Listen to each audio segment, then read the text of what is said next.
Hi everyone, good morning. This is Dan. Welcome to Engelgeist. For those of you that are new, welcome. For those of you that are returning, welcome back. For those of you that support me over on Patreon, thank you so very much for your subscriptions. They are greatly appreciated. This is the weekly forecast. It is originally created for January 15th through the 21st, which I believe is the new moon. And it is in Capricorn. It is not solely set for that date. If you're seeing this on a different date, by all means, I utilize the reading if it makes sense to your situation. I do believe readings are timeless. If it doesn't make sense or it doesn't fit within your life or within a situation you're dealing with or how you're feeling, that's okay. It doesn't mean anything's broken or wrong. You just might be working on something different this time. What else do I need to say? Please, for those of you that are new, check out the drop-down menu. In there is some housekeeping rules, things I want you to think about when utilizing the channel, how to get in contact with me via social media. For a private reading, know that I will never reach out to you. You always have to reach out to me. And then easy ways to support the channel. Hitting that thumbs up button greatly helps. Leaving me a question or a comment on the video. Subscribing to the channel and sharing the video out also helps. I appreciate all of that stuff. So, for those of you that are new, the weekly, we pull a few cards. Each card represents like a day or two of the week. Some of you may experience all of these cards and then some. Some of you might only be at one of these cards all week. It really is dependent on your timeline and how quickly you're moving through it. So, take what you need and leave the rest kind of thing. So let's see, what does Spirit want us to know for this week? And this will be underpinning all of the cards that we'll look at throughout the rest of the week. So keep that in mind.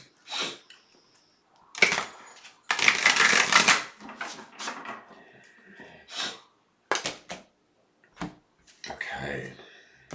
So bottom of the deck, that Nine of Swords. Y'all, this card has been under the bottom of the deck quite a bit in the month of January. What are we holding on to thought-wise? What are we communicating, subliminally?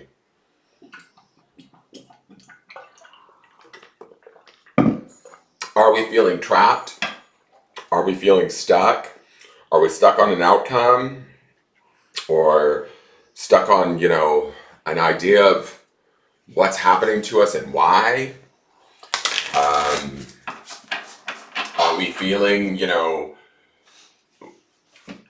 well, like the Nine of Swords is about nightmares, worry, being kept up awake at night, being, too focused, possibly even obsessed on a certain situation, person, or outcome that's causing us stress or undue stress, right? The one good thing about the Nine of Swords is that it is a 9, meaning that we're reaching some sort of personal completion with it, hopefully. And at that point, we can release this worry or this fear or this anxiety that we're experiencing. I also think that because we're seeing this so often, right, we need to understand that this could be something, because this is the bottom of the deck card too, this is something in our subconscious. It's like a belief system or a tape that plays underneath whatever it is that we're trying to create. And it might potentially block us, or it creates maybe the mental anxiety that, we have. Not creates it that we have, but we need to be aware of it and like maybe bring it to the surface, because before I even pull the cards, there's this darkness to this card, like, the blue background and the black coloring of the woman, to me, makes me feel like this is deeply rooted subconscious beliefs that maybe we're not deserving, or that it's not going to work out, or things aren't going to plan. And then when we start to see that manifest in our real world, we get caught in the mental anguish of it and continue to perpetuate that cycle. So let's just keep that in mind as we look at the cards this week. So we have the King of Cups. Not mad at him. Definitely an emotional card. I kind of feel like, it's funny that I say feel. The King of Cups is going to be somebody that is definitely focused on his emotions in the early part of the week and how he can control them, how he can master them, how he can own them, right? And not be maybe taken for granted or overwhelmed, or why am I going to this place? I don't know if ridiculed is the right word, but I feel like there's this, I get this defensiveness or this guardedness with him. That octopus tentacle pulling his foot at the bottom of the card is really pulling my attention. Like, it says to me that at the beginning of the week we might be feeling a certain type of way, in a very sort of big way. And we might be being told, no, don't feel that. No, this isn't right. Or our feelings are being negated. And to me, the guardedness is us trying to remain in our feels, remain in what we know to be true. Keeping that emotional focus and ownership and authority, presiding over our own emotional well-being and maintaining that even in the face of challenges, right? And those challenges could be being presented from our own thoughts or our own worries, our own fears and anxieties. And so there could be a fight between the head and the heart for some of us, because of that Nine of Swords underpinning, in the subconscious. But I do feel like the King of Cups is, how do I want to say this? I do feel like he is in charge or secure in how he feels. But I do get this sense, because the other thing about this card is that cup that's kind of popping out of his upper hand there feels to me like there's a balance that we're trying to create for ourselves emotionally in the midst of maybe conflicting thoughts or conflicting opinions. That Nine of Swords, it can also be like about communication. We could be getting communications from outside places that is causing us undue anguish, or challenging us to sort of remain steadfast in how we feel and what we know to be true. So I think that this is a card of strength, and it's a good card, but I think it comes with its fair set of challenges. Like, it's not easy to be the king. It's not easy to own our throne when others have like sort of different opinions of how maybe we should be, or what they need, or what they require, or societal expectations of ourselves. To me, the king is about, no, this is about me, this is my mental health, this is taking care of me. And kind of even the way that he's sort of wrapped, where's my pointer? The way that he's sort of wrapped in this like little pink doorway or window, it kind of feels like we might have to create that safe space, emotional world for ourselves in the early part of this week, and really own that and center ourselves in that amidst whatever's going on around us. Okay, let's look at the midweek. Wow, midweek is the King of Discs. So I'm going to say this is the King of Pentacles. Cups and Pentacles, earth and water, they vibe extremely nicely with one another. I don't always get a sense of action from the Pentacles, right? And if anything, the action is usually steady, step by step, sturdy. But the red in this card makes me feel like very solid and energetic or action-oriented. I think that whatever we're feeling, by midweek, we're really owning, and we're owning it at not only the physical level, but in our 3D world. And we're putting it to good use. And I think that seeing these two kings, it says to us, we are in charge of how we experience this. We get to choose the thoughts that we have, and from those thoughts and those emotions with the King of Cups in the early part of the week, we get to decide what grows. Right? That's these vines here. We get to decide what gets created in our world. And we have to be our own, I don't know if protector is the right word, but that's the kind of the word that I'm going with both of these kings. We have to be our biggest sort of cheerleader this week. We have to understand that we're in charge of how we feel, what we think, what we experience, and what we create. And we should feel empowered from these energies, even if others don't agree with them or challenge them. I feel like the challenge falls off with this King of Pentacles, more so than in the early part of the week with the King of Cups. Oftentimes, our emotions can be easily second guessed or challenged, where the King of Pentacles is very much a 3D, physically manifested version of ourselves. So we're owning how we're feeling. Oh great, the dogs are attacking each other in the other room. We're owning how we're feeling, and we're letting that grow into something that's fruitful, abundant, and and empowered is my feeling. Now let's go to the end of the week card, the Hierophant. Also Earth energy, Taurian energy, which pairs nicely with the King of Pentacles. This is very much, because the Hierophant is a pillar card, right? He is the Pope. He is spiritual institutions, higher learning, taking the higher road, the strength of Taurus, an awareness may come to us, a settling, I feel like. There's, honestly, I feel like these three cards are telling us we're stepping up into our true power this week. We're making the decisions, first emotionally, then physically, and then, understanding that spiritually. If you look at those beams coming off of his head, the seventh chakra, his knowing, it's like we're owning it, and we can't be swayed by the end of the week in what we know to be our truth. And that truth is aligned with a very high part of who we are. And it is very strong, grounded, centered, and it will not waver, is my feeling with the Hierophant here. I don't know, like when I'm looking at these three cards, I don't know that there's not something that we have to defend here per se. The only defense I get is in the early part of the week with the King of Cups. I feel very like this is very grounded, secure energy. The interesting thing is the new moon, which is all about creation, right? And what we want to put out into the world, moves into Capricorn, which is also an earth sign. And we have the King of Pentacles and we have the Hierophant, which is Taurian energy. So this is about being firmly grounded in what it is we want to manifest and create in our world. And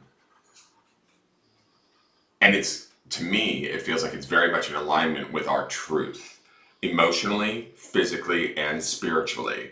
And it's like that's that holy trinity, the mind, body, spirit here. We see this in these three sort of masculine aspected cards. The masculine to me is about, action. I don't know. Well, yeah, I want to say taking, going out and making it happen. And so I feel like there is this opportunity for us to empower ourselves this week. The masculine would be about defense too. And I keep I'm hearing this word defense, but I don't know that we're defending something, if that makes sense. It feels like we are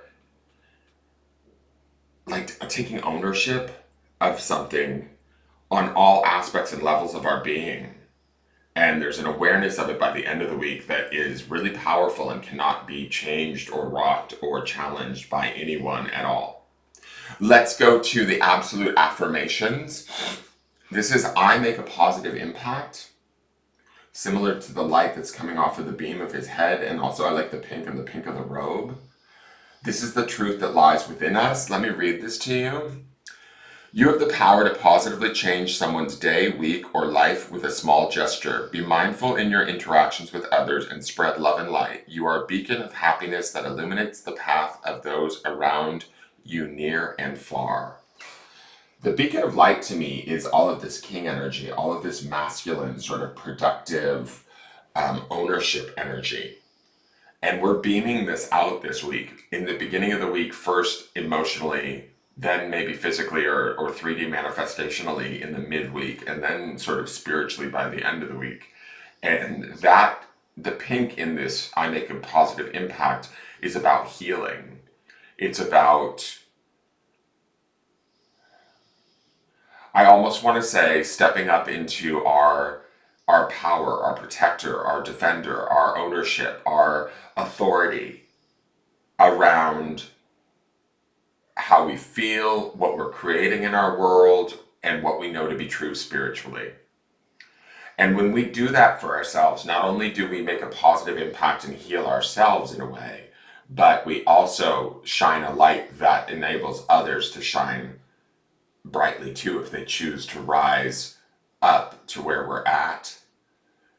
Energy like attracts like in the universe. And so there may be naysayers, there may be people that don't want this for us. But to be honest, with all of this masculine card energy, I don't know that we care. Like, I don't know that we're stopping to think about it. The masculine is going to be, this is what I want, this is how I see it, this is what I'm going to do to go about getting it. And so I feel like we're definitely running our masculine energy this week from a very empowered state. And in that empowered state, we are actually creating a light or a truth that is having a positive impact on those around us who are receptive to it or in alignment with it, or want to match that energy, but it's also having an extremely positive impact on ourselves. There is an opportunity here for those of you that don't feel this empowerment or feel like, I don't understand what he's saying, there's no way he can, I'm not feeling this right now. These cards are here to tell you, it's like Spirit's way of telling you, this is your week to step up to the plate. This is your week to draw the line in the sand. This is your week to own what it is you want, both emotionally, physically, what it is you want to create, and what it is you know to be your higher spiritual truth. And then be unwavering in that. Shine that light and allow that healing to take place, and stand tall, strong, proud in whatever that truth is that you're experiencing and manifesting. Okay? I hope this makes sense, guys. This feels like a really powerful week, like kind of cuckoo crazy. All right, let's look at the clarifiers and see what's going on with the clarifiers. And then we'll do the grounding stone. We have the Ace of Wands. Not mad at that. I'm just going to throw the clarifier, the Empress. So the feminine's not gone either. She's underpinning this. She is the pink around this light. She is also very nicely paired with sort of the Hierophant's energy. She is also associated with the planet Venus, that of love, but Venus is also tied to Taurus, right? And Taurus is the Hierophant. The Ace of Wands is spiritual renewal, a new commitment to ourselves, an opportunity to sort of come into an awareness of, wait, hey, this isn't working for me. This has not been, how do I want to say this? This has not been how I want to feel, or what I want to create, or what I know to be spiritually true for myself. And that ace is like, honestly, I feel like this entire week of Kings and Hierophants is an awakening. And the Ace of Wands is that awakening that like sort of shoots out of nowhere, surprises us even, but it gives us a sort of sense of spiritual renewal, action, opportunity that we can then step up into this power. I love that the Empress is here because it's like, it feels like all of these male cards are coming to her call, right? The divine feminine that's in us, the nurturer, the mother, the connection to our place in the world, society, nature, the planet. This is like sort of what's underneath or behind or the foundation of this stepping up into our power energy that I see. I don't like how that's falling forward, so we're gonna kind of try and bend it back. And I think that she likes it. I hear Khaleesi's milkshake. My milkshake brings all the boys to the yard. Because all the boys are in the yard ready to do some damn work this week for us. And the Empress within us has called us. She is associated with beauty, birth, fertility, grace, love, compassion, and she's centered in that. And her milkshake brings these boys to the yard, and these boys are us, right? So we need to release, and then the last card is the Nine of Wands. We need to release whatever it is that we've been through. And it's interesting, I'm just going to say this really quick. It's interesting that we have the Nine of Wands there, which is the spirit, and we have the Nine of Swords here. We have two nines in this week. Nines are about personal completions. The Nine of Wands is always about taking past experiences and understanding them at a deeper level so that we can work smarter, not harder, right? Understanding that whatever strife, struggle, or challenge we've been through, we can put that now to good use and not necessarily have to recreate it. Does that make sense? It's also interesting too that we have the Ace of Wands here, which is the Ten of Wands, which is the releasing of a burden ultimately when you total all of these wands up. So we could be releasing a spiritual burden or something that has not been working for us through all of this masculine energy, just being like, no, I'm not doing this anymore. I can't. This is not how, this doesn't feel right. This is not where I want to head. This is not what I want to create. This is what I want to create. Does that make sense? I hope that makes sense, guys. There is a renewal here, and I'll say this, although this is the subconscious underpinning, there could be worry or fear that if we step up into this power, people won't understand it, they'll judge it, or they'll, tell us we're wrong for doing it. Does that make sense? But we know that is not true.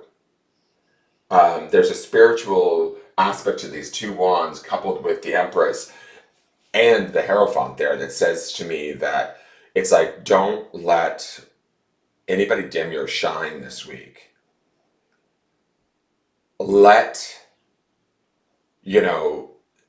let their worries, their fears, their inadequacies become our own. That's maybe the Nine of Swords too. I get this sense now that I'm looking at all of these cards together, that this could be us worrying that if I step up into my power, how does that change the relationships or the situations or the life experiences that I'm in right now? Who will sort of be challenged by that? Who will not appreciate that? Who will I lose in, or how? What will I lose?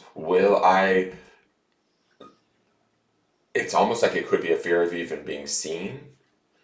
To a degree, we're not afraid of it. The Nine of Swords would indicate maybe we're worried about being seen or taking this level of ownership in our life, but we have to, and when we do, we create that positive impact that creates that light that we have to stand in our own, and really truly own it this week, regardless of what others say. And we've learned that through this Nine of Wands, that others may naysay or have other opinions, but those opinions truly don't matter. Let's go to the grounding stone. This is the principle we want to ground in this week while we're experiencing all of this powerful energy. This is on rose quartz, which is pink, associated with the heart chakra here, which I feel is this, and the Empress. It's learn. That was the other thing I wanted to point out. Just another funny little idiosyncrasy here, or connection, I feel like. Remember how I said like the emotional body, the physical body, and this could be like sort of the spiritual body. So like the Holy Trinity, and she's also card number 3. So I just want to say there's a nice aspecting of that coming together too. Whoops, come on now. The grounding stone is learn. I think this is about us this week establishing our sense of personal power, our sense of authority, learning how to be true to who we are and what we know to be true, to defend that, to stand in that in strength, solidarity, firmness, with compassion, right? Because the Empress is there. The King of Cups would be about compassion too. But be open to learning where these opportunities are. Be open to learning how to shine your light, how to be true to your heart, how to be true to your spirit, how to be true to your feelings, and allow that learning to teach you, inform you, and step you up into this really, really opportune week. That is your forecast, guys. I'm excited to see how the cards play out this week. For those of you that enjoyed this reading, please hit that thumbs up button and subscribe to the channel. Share the video out. Leave me a question or comment. I read them all and I appreciate them all. And I look forward to seeing you guys tomorrow. And I hope that you guys really do experience this lovely energy. Take care. Bye-bye.